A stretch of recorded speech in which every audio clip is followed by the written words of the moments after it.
Hello guys, আসসালামু আলাইকুম। আজকে আমরা ঘুরতে ঘুরতে চলে এসেছি উত্তর সাতশামলিয়া গাজী বাবা তিন আউলিয়া মাজার শরীফে। যদিও এটা প্রত্যন্ত গ্রাম অঞ্চলে এবং এতটা গ্রাম অঞ্চলে এখানে যে কল্পনা করতে পারবেন না। এটা অনেকে এলাকা যারা আশেপাশে থাকে তারা জানে এখানে তিন আউলিয়ার মাজার। এই যে এত সুন্দর একটা মাজার শরীফ, যদিও তার চতুর্দিকে জঙ্গলে ভরপুর, পরিষ্কার পরিচ্ছন্ন ওভাবে করে না, বাট রং চং অনেক ভালো করে। এই যে মাজার শরীফ আপনারা কি দেখতে পাচ্ছেন সম্ভবত।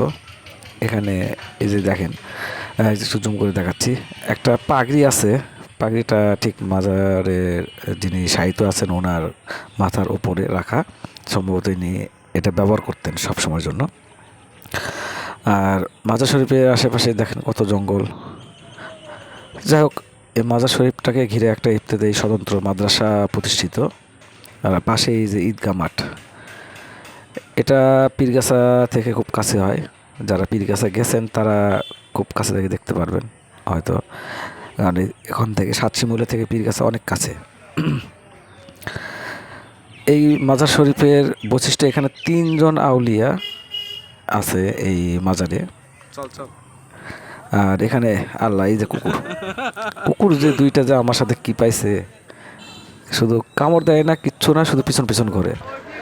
এই কুকুরগুলোকে নিয়ে গিয়ে আবার রুটিও খাওয়াইলাম, তারপরেও তারা পিছনেই থাকে, কামড়ও দিবে না, কিছু বলবেও না, চিল্লাবিল্লাও নাই।